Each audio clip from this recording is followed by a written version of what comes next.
advantages with knowledge graphs and graph technology. And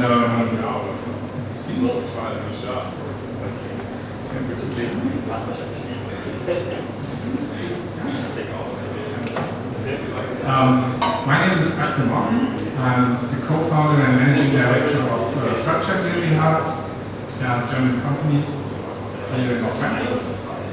Today, I'd like to talk about a little bit about our company and what we do.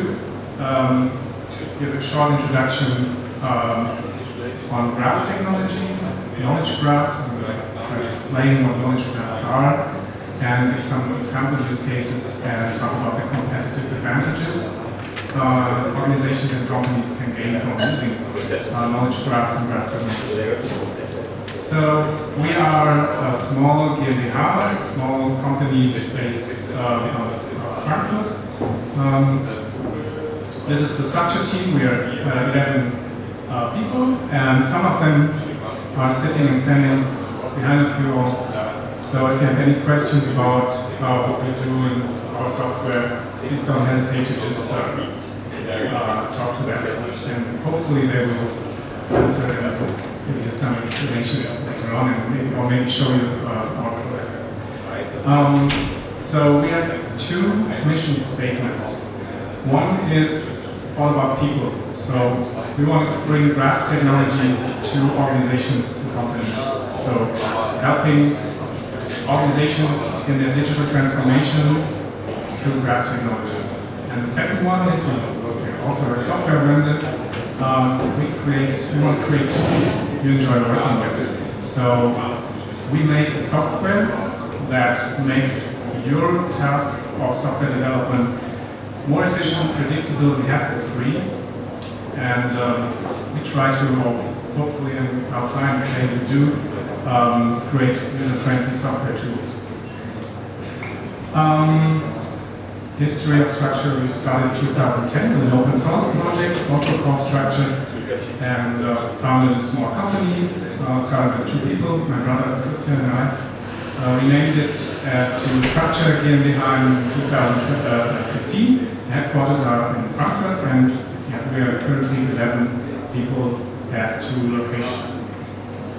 Our business is mainly creating the Structr graph application platform. This is what we call our software.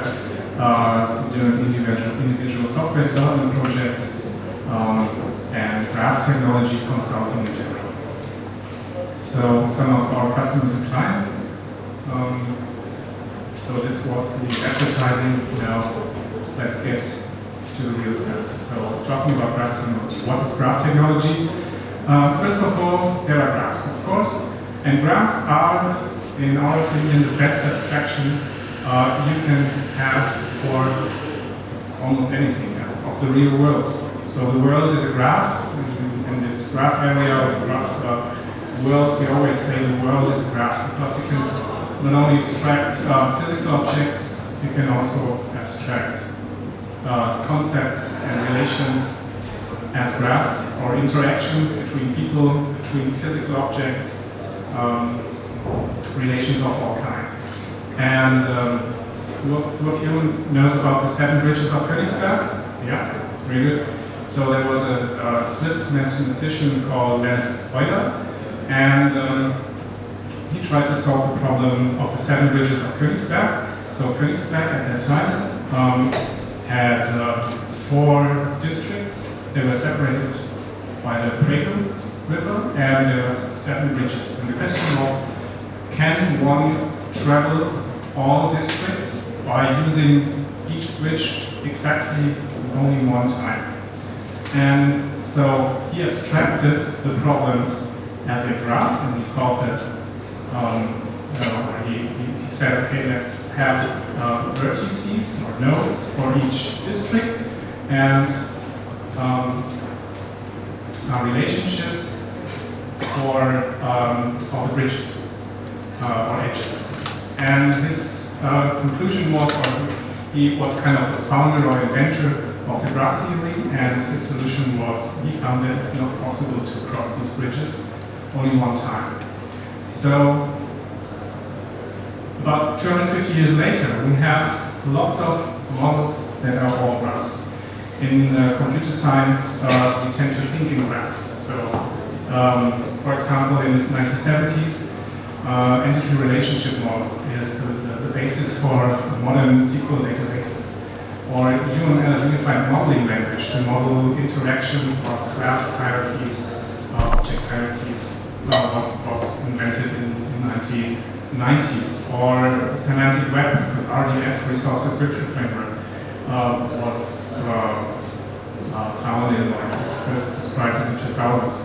And so graphs are a very common concept in computer science. But why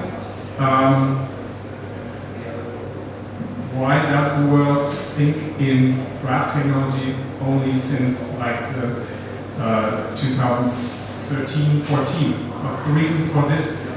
This chart shows the relative popularity of different database models. So the red line is relational databases, red because of Oracle, I think, and some other database models, but one curve really stands out. These are the graph databases. So graph databases are really popular since almost fifth year. And so what's the reason for that? Why is it that graph databases constantly grow faster than other database models? So my theory is there are two reasons. One is simplification, and the other one is technology. Simplification because of a very, very simple model. It's called the property graph model. It consists only of three elements, or three components. We have nodes, circles.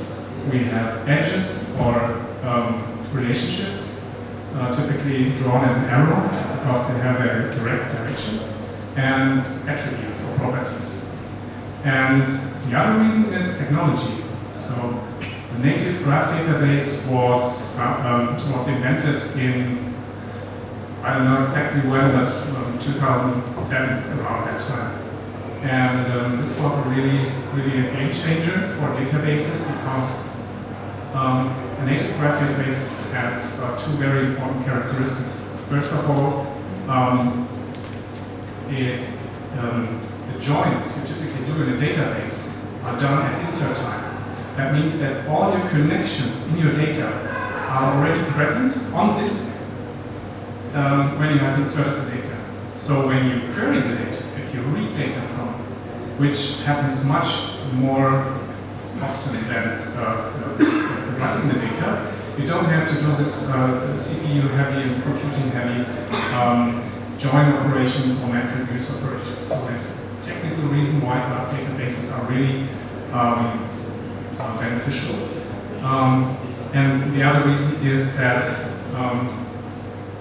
the data is stored on disk as pointers. So traversing the graph is just chasing pointer IDs on disk, which is very, very fast and even faster on SSDs. So this native graph database storage mode is also highly optimized for SSDs, solid state disks. And the good thing is that with this very simple and generic database model, you can abstract or you can map all the other models as well. So you can use the graph database for almost any other graph use case. And it's a very big advantage. Okay, talking about technology. Of course, a graph database or graph database systems have to have an implementation.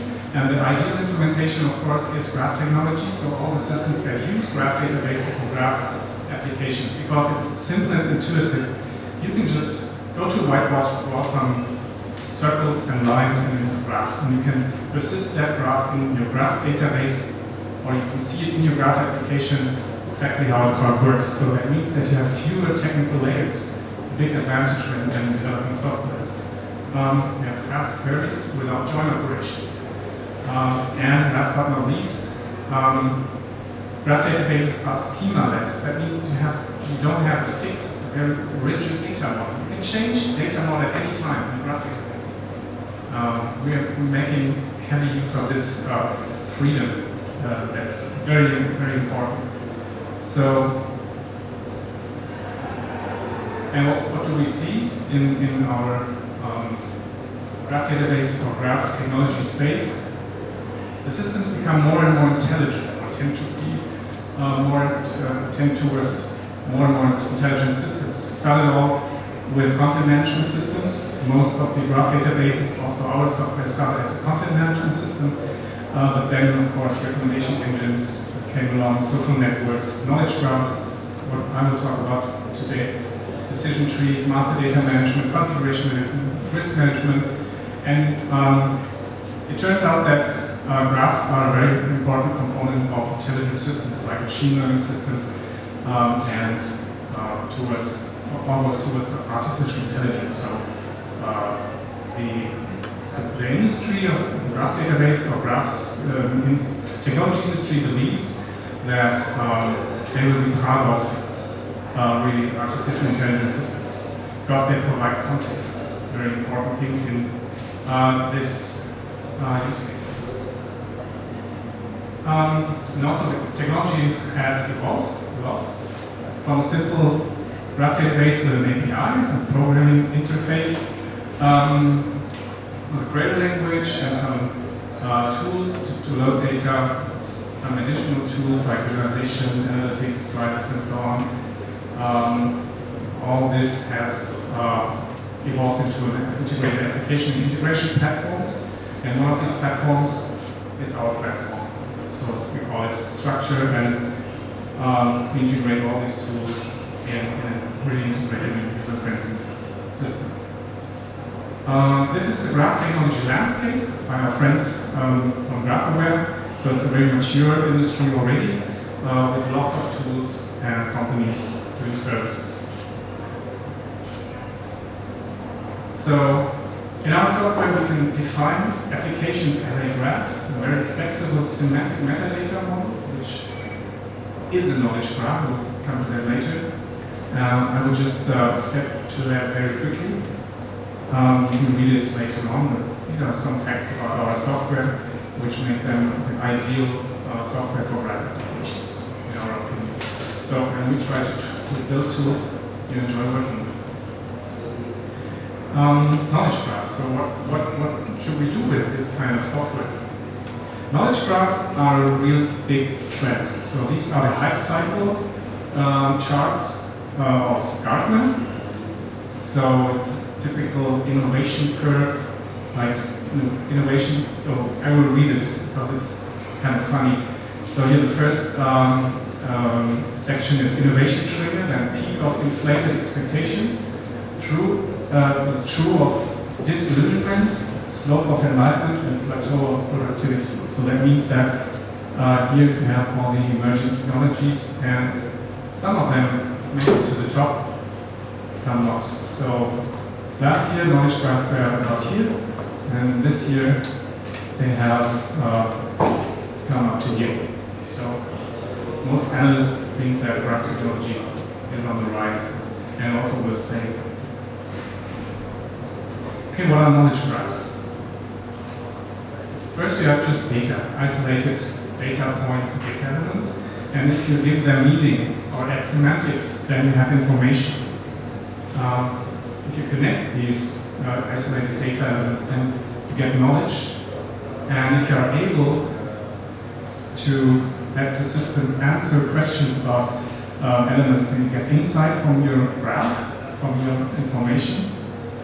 And if you are able to follow paths and make predictions out of your graph data, then you get wisdom. This is what everyone tries to teach software systems, to be intelligent so that they can kind of make decisions or act as humans. So therefore, of course, we need wisdom. And this is very nice images from nice people at Gaten Void, and there are many other funny images like this, like with creativity and it's completely confused and so on. But they added one very important image, impact. So to make a positive impact on your organization, your company, you have to do something. And map for technology, we have traditional databases. They come up about this way. Graph databases are very good in connecting information in a graph or as a graph. And from here you have to build applications to map you to your use case. And this is very important because only here you can make a real impact. If you build a knowledge graph, a system which matches your use case and solves your problems. And all this is as described as graph technology. Some examples. What did we do when we built knowledge graph applications for our clients and customers? One is in the area of compliance management and anti-money laundering. This is a huge problem. You can read the numbers, it's worldwide and widespread. And what you want to do is you want to know your customer, or you want to know your business partner. So you build a network of, for example, companies, people, and there are lots of documents in it. They describe these relationships. And you can imagine that this graph grows very, very, very big. And to efficiently query that graph, you need graph technology, you need a graph database, and graph applications that can cope with this kind of data. And what we did is build a compliance management tool. It's a very scalable graph system for our client Capital's compliance management systems in Cologne. And it supports the compliance managers. They can do KYC processes and due diligence processes. There's a highly automated reporting that saves them tons of hours and even days per month. There's a semi-automated tool to report suspicious activities. Their clients are in the sports betting area, so you can imagine that there are some suspicious transactions or activities suspicious to money laundering. And very, very important, for example, semi-automated reporting to the FIU, which is the authority which takes care of these suspicious activities. And last but not least, it's ongoing development of self-service web applications for their clients. So they can, speaking of competitive advantages, they can serve thousands of clients with a team of just 40 people. So it's a really, really scalable system. Another use case is a system we built for the toy company Schleich. Some of you might know this, small plastic figurines. They have the problem that if people call at their help desk and ask what's in it, what's in your product, and what's allowed. So what are the legal limits? Because of course these figurines are used by small children, and of course you want to take care of them. So there are very, very long paths from the product or the manufacturing process steps, the built-in materials, the substances these materials are built of or made of, the batches, they are packaged together. Some of these batches are lab tested. These measurements have some values and they have to document if they comply to legal limits. The legal limits are written down in laws, and then you have, of course, many, many laws that have to map or are applied in the local context because they are international manufacturer. So that means if someone calls, you have to give quick answers and short answers, so they really can do that in real time. And we built a semantic product data management system for that. So these two use cases, in our opinion, prove that this conclusion is true. We should use graph technology to build knowledge graph applications to make a positive impact on your organization. So that was it. Any questions? Yeah, I have a question. So you showed one example regarding the compliance and the anti-money laundering. So does this you showed one example with the compliance and the anti-money laundering scenario. I just wanted to know if your tool also identifies the relationship between different entities automatically. Like, okay, I inject my data, I have multiple data sources, and now the question is to do the investigations. So, in terms of finding the relationship, does it automatically does that? Like, for example, Neo4j and other tools do that? Yeah, it's all based on Neo4j, so it's exactly the same technology, yes, and it does that, yeah. So you can derive relationships that were not directly visible in the graph. So you can use it for fraud detection, for example, to detect fraud rings, like very long transactions that where money eventually comes back to the same person or a legal entity. Yes, this is just done by very simple graph queries. And these graph queries, even if we have hundreds, thousands, or millions of nodes and relationships in a database, are all milliseconds. So it's almost no effort to get these queries answered by a graph database. So it's all based out of Neo4j. Exactly. I mean, at the moment, we're using only Neo4j as a graph database because they are number one in the industry. Any more questions? I'm available for questions all night. So. One quick one. So, great presentation, first of all. Excellent, great presentation. My name is Vivek. I'm from ECS, Consulting.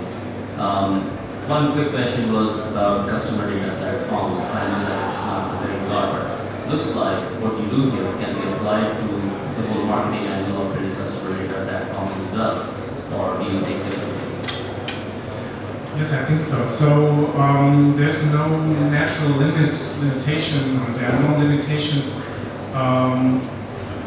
in the range or in the range of use cases where graph technology can be applied to.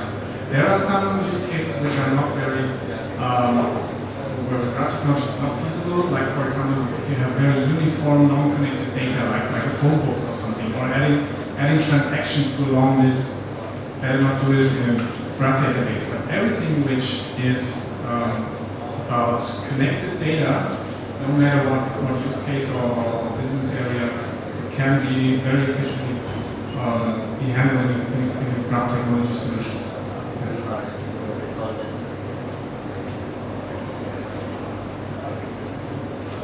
Okay, so maybe any other questions, please just come to me after the talk or after the presentations.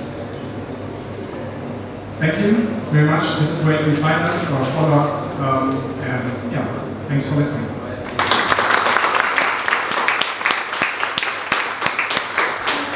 Thank you very much, Axel, for your presentation. And now I would like to welcome